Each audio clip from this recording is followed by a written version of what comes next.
Hello everyone, and we're back for another episode of Extinct Bricks Originals.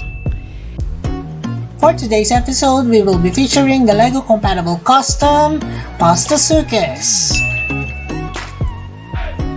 But first of all, I'd like to thank YouTube.com Audio Library for this awesome background music. And of course, please like, share, and subscribe, and also hit that notification button. Just click on the icons below. Thanks everyone!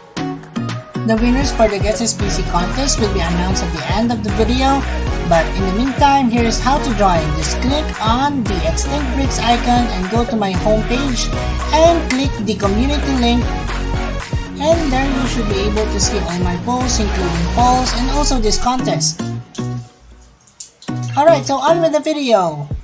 So here's the Postosuchus custom that I did. I am with Asher, and he's going to accompany me with presenting the Postosuchus, which is one of the, or at least the second creature that I have made for the Triassic period.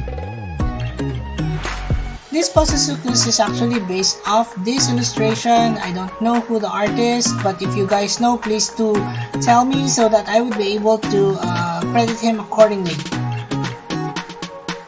Of course, I did my own interpretation, and I'm actually happy with the outcome. It has a very crocodile-like figure, and I'm liking it. And now to move on to the next section, let's have a closer look. So taking a look closer at the figure, you can see here, oops, camera focus. The overall shape of the Postosuchus is actually based on the skeletal reconstructions, and the coloration is actually a little bit greenish on the top with dark green stripes and dark brown or burnt sienna colors of the osteoderms. The mouth can open and close like so, and the head can be turned and twisted. The extremities can move like so, and I created these details on the legs so that it will have these certain scales on them. The tail is actually long and stiff and can be twisted like so, and there are actually 4 studs on the back lined together. And that is for the closer look. So far we've seen the Postosuchus on a quadrupedal stance, and now I can be able to show you that the Postosuchus can actually be on a bipedal pose. So here it is beside Asher and attached to a base plate. So this attachment will actually have the Postosuchus on a more stable pose. Here is an illustration of the scale of the Postosuchus compared to a human. It is actually about the same size or comparison with that of Asher or the minifigure and that of the figure itself.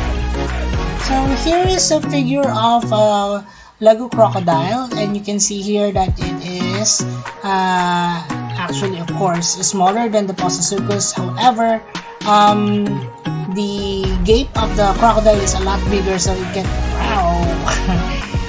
bite each other off, like so. You can see here also that the osteoderms are much more prominent on the Postosuchus compared to that of the crocodile. And since we've mentioned the crocodile, so here is the Postosuchus beside the Sarcosuchus. So the Sarcosuchus here is definitely larger than the Postosuchus, and it seems like 2 Postosuchus is equal to 1 Sarcosuchus. And the gape of Sarcosuchus versus that of Postosuchus, and round. Of course, Postosuchus will definitely be engulfed whole. Here you can see that they both have osteoderms, except that of course the Sarcosuchus will have more prominent and bigger osteoderms.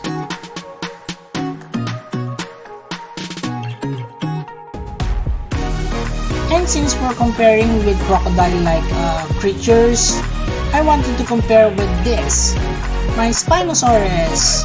Of course, this is the 2020 version of the Spinosaurus, and having it beside it, of course, the Postosuchus is dwarfed by the hugeness of the Spinosaurus. Wow.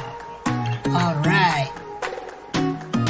And since we've started already biting off the Postosuchus head, of course, Spinosaurus will have to do that as well. So,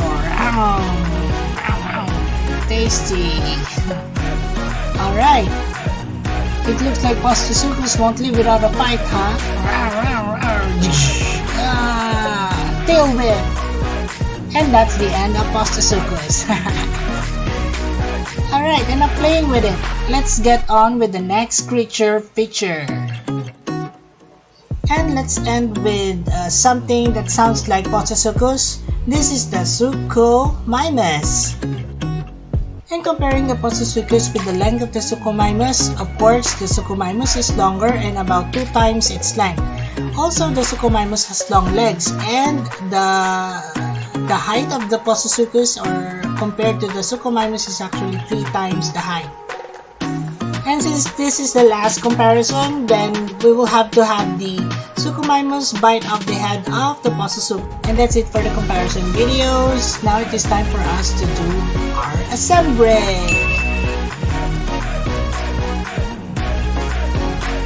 This figure has 1, 2, 3, 4, 5, 6, 7, 8 pieces. Now let's start connecting the headpiece. The headpiece will have to be connected to the lower piece, or the lower jaw.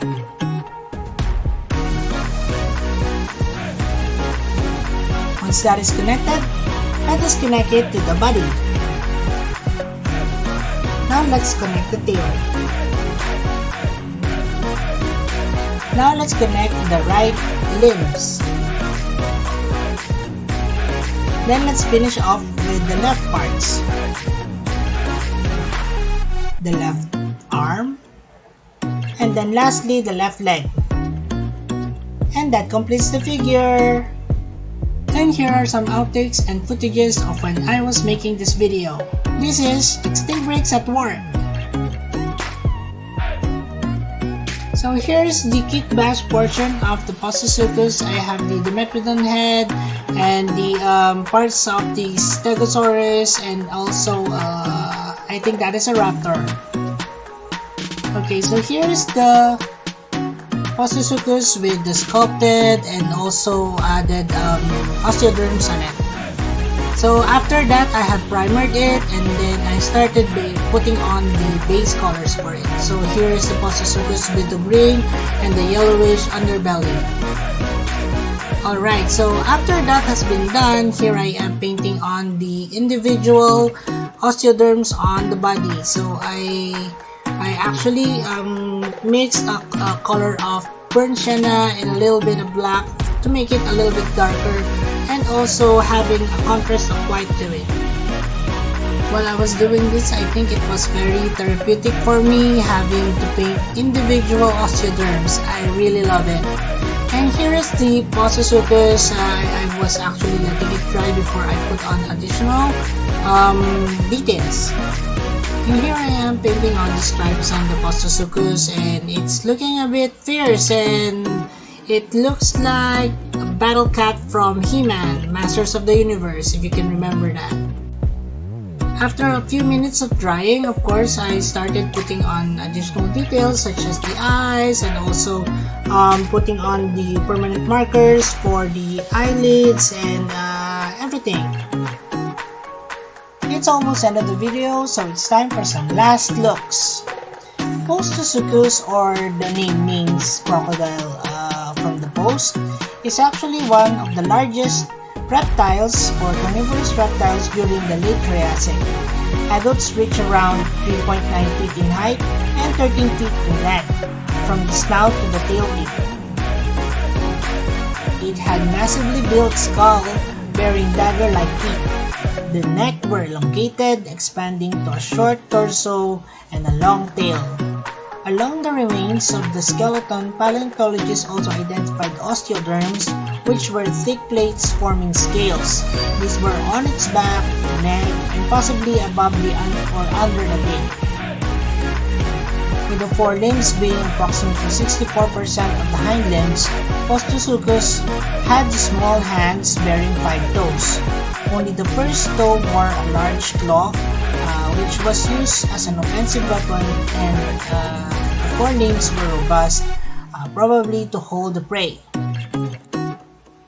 The limbs were located underneath the body, giving Postosuchus an upright stance. And that's about all that we have for Postosuchus.